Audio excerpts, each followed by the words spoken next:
Hi, I'm Terry from Ben & Biscuits Boarding and Training Facility. This is Noel. He's done really, really well.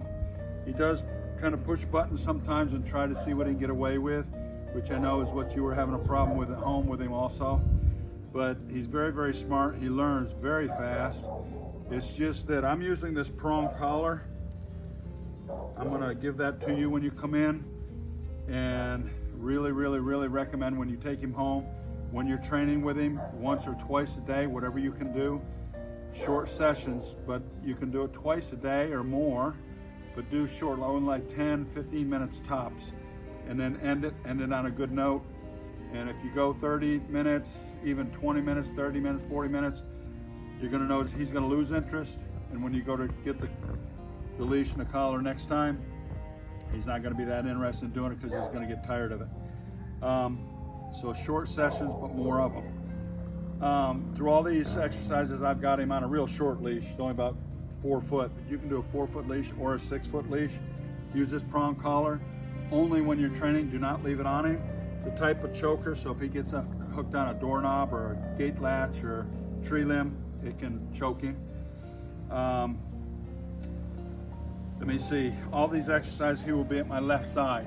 Same with you. If you train him on your right side at home, and I've been training him on the left, I think we talked about this before, he's gonna go try to keep going back and forth. He still does try to do that a little bit, but try to go behind me sometimes. Don't let him do that. Pull him back over, don't miss your stride. Keep walking if you're heeling with him. Keep him right here is where you want him. Right here beside, not up in front of you, not back behind you, not over here. When you stop walking, he should automatically sit. If he doesn't, make him sit, okay? We're gonna do about 4 different exercises. We're gonna do the heel on leash, the sit stay, the down stay, and the recall. I'm gonna use hand signals and verbal commands through all these, so you'll learn the hand signals as well. And when we return, we'll start out with the heel on leash. Okay, like I said, he's going to be at your left side when you're heeling him, okay? If you're taking him out just to go to the bathroom, you can use a retractable leash or whatever, or just hang on a leash and let him do whatever. But when you want to train him, always have this collar on and make him listen and be right beside you the whole time. If you take him out to where there's people, it's going to be a lot of distraction. He's not going to be as good. But make him listen.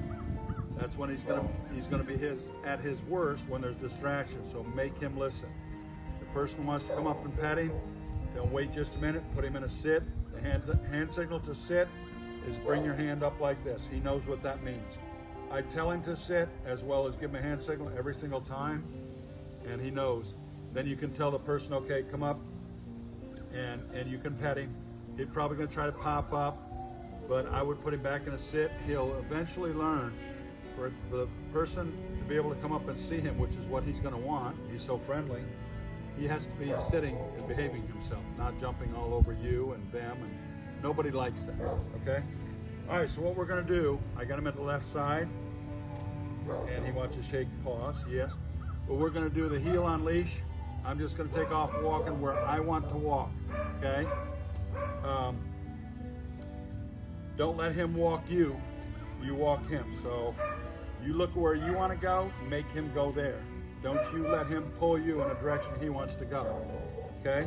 So when you start out walking, ask him to heel and just step off, and if he wants to sniff and all that, don't fall for that. He's walking you. Keep pull and release and just walk him. That's one thing with this collar. When he's going somewhere other than where you're at, don't keep it tight. Keep a little bit loose, just like it is right there. When you feel it get tight, that's when you're just gonna pull and release. His reward is to keep the collar loose.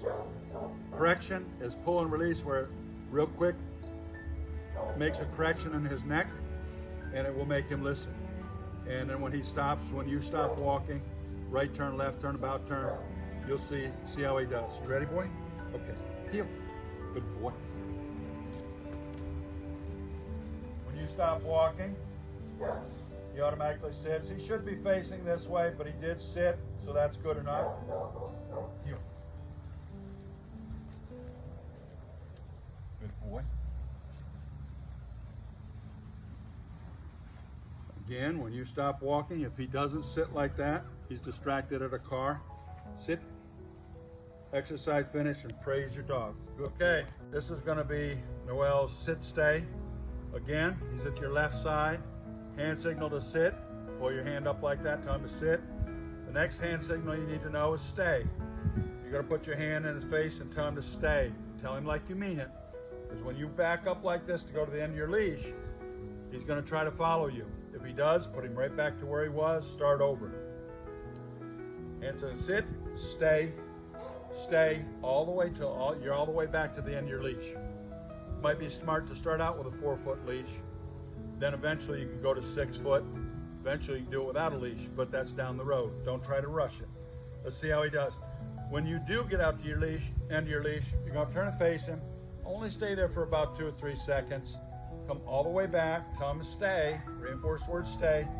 You're gonna come back here just the way you left him, right here. And stand here for another second or two. Before you release him, you can say, okay, good boy, whatever, and you release him. If you don't release him, on your way back, he's gonna get up and break the command. That's gonna become a habit. So it's gonna help you down the road later when you don't have a leash on him and you wanna catch him and tell him to sit, stay, you can get all the way to him without him breaking the command and getting up. So it will help you later on if you do it this way. Let's try it. Okay, sit, stay, stay, stay, stay, stay, stay, reinforce word stay, stay. Exercise finished. Okay, this is gonna be Noel's down stay. Same thing, he's at your left side. He's at a sit. You're gonna turn and face him. You're gonna put your finger right to the ground and tell him to down. With any of these exercises, don't keep telling him. If he doesn't do it, don't say down, down, down 13 times, because that's just, every time he doesn't do it, he's breaking the command. So if you tell him 2 or 3 times and he doesn't do it, then you make him do it. So I kind of hope in a way he doesn't do it for me when I ask him now, so I can show you how to make him do it. In case he does, he'd probably go down for me okay, but when I ask him, I'm gonna only tell him 2 times, 3 at the most. Then I'm gonna take the leash where it hooks to the collar, and I'm just gonna pull him gently as I ask him a 4th time. And I'm not gonna tell him anymore. I'm gonna make him go down. You can pull 1 foot out, but just take your time and go slow. He never does it real fast.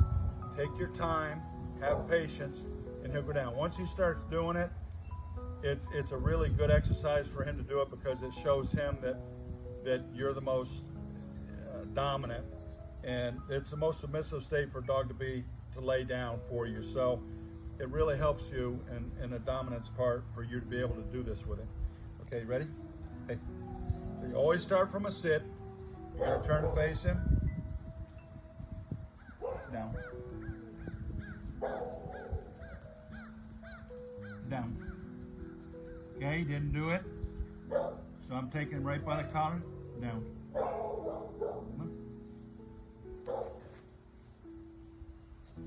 I didn't pull hardly at all. This is important. When you leave him, he's going to try to pop up. Really reinforce the word stay. Stay. Down. Stay. Stay. Stay. Stay. Up. When he does that, he didn't go anywhere. He just got up. Go back to him. Down. Come on. Down. Stay. Up.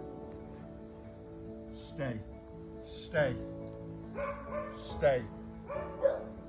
Stay. Stay. Stay. Up. Stay. Stay. Stay. Good boy. Okay, this is going to be his recall. Again, sit him at your left side. Tell him to stay.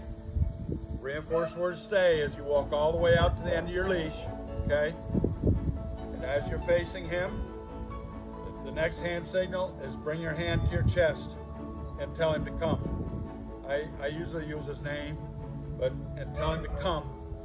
And he usually comes. You might take a step back when you tell him, say, come, like that.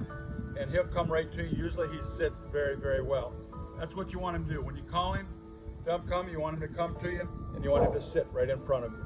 If he doesn't sit, it's not a big deal. Basically, this exercise, you're just trying to get him to come to you when you call him. Again, all these exercises are for the beginning steps to teach him to eventually, when he's off leash, he does all this for you off leash. But you have to start the way we're doing it now. Okay, ready? Sit, stay, stay, stay. Noel, come. Exercise finished, praise your dog. Okay, for a conclusion,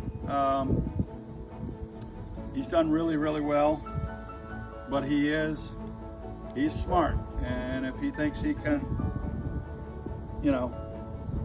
pull one over on you, he's going to do it. And that's the biggest problem I see with this breed, Labradoodle and a Golden Doodle, is there a lot of times they're a step or two ahead of their owners. So we got to try real hard to be a step or two ahead of them. So if you anticipate he's going to do something, act on it before he even does it. And that way you'll eliminate the problem. Jumping. He doesn't jump on me. He did a little bit. But this dominant thing that I'm talking about, the more you become the dominant one between the two of you, the less he's going to do the jumping. But the jumping is a tough one because me, you, one of your relatives, friend, whoever comes to the door, when they're jumping, when he's jumping on them, they have to be the one. Whoever's getting jumped on has to be the one to really tell him off. That's what I've been telling him, off. When he goes to jump, and I know he's going to jump, like I said, if you anticipate it, and he coming up, hold your arm. You don't hit him, so you don't keep your elbow bent. Keep it straight. When he jumps up, you're just going to let him put his nose right into the palm of your hand. Tell him off. It's not a desirable thing for him. So, but what he wants, he's jumping because he wants you to pet him and he wants to come to you. So the best thing, if he's really excited, I hold him down like this a little bit, just so he can't jump. You're not holding him hard, and just pet him. That's what he wants. Kind of keep your hands above him, so it keeps him from jumping. Just watch he doesn't jump up, hit you in the face when he's really excited. And you're giving him what he wants, but you're keeping all 4 feet of his on the ground. And if he gets really, really, really bad, something you can do is you can hold this leash like this, not real tight. So when he goes to jump, you can even lay it on the ground. When he goes to jump to somebody else, you got him kind of tied to the ground in a sense. When he goes to jump, it's going to get tight, and he won't be able to jump, and that'll discourage him. Going in and out of doorways, I always put him in a sit-stay before I go to the door. Right next to the door. Then I open the door. He's probably going to pop up. Put him back in a sit. So going in or out of doorways, I always put him in a sit. I take a step through the door first, then he comes after me. That's a big thing. That's all dominance again. If you're allowed to go, he has to go the second one through the door. You're allowing you to go first. You're the dominant one. So all this dominance thing plays a big factor in how he's going to listen and be for you later. Do not leave this collar on at all when he's on his own. Even in the house, I wouldn't. Only when you're training him, okay? And it works great. It's not inhumane. It's a prong collar. It looks inhumane, but it's not. Do not walk around with it tight. All you're going to do is pull and release when he needs it. You can pull and release 5 times if you need to. If you're walking and there's a distraction, another dog, just pull and release, keep walking your direction. Pull and release, pull and release. Once you get past him, really good. You stop pulling and releasing when he's staying beside you and not trying to pull to that other dog. And then really positive reinforcement after you get past the dog and he's listening. Other than that, he's done really good. I think later on down the road, I don't know, we never talked about it, but if you want to do the off-lead, I think he'd be a prime candidate. Not all dogs are. He gets a little bit of this under his belt. I think he could do all this off-leash, just all the exercise we've seen off-leash. And that's pretty impressive. Like I say, not all breeds are cut out for it, but he is. So it's something to think about if you want to do down the road. But anyway, thank you very much for allowing me to work with him. I really had a good time. Thank you.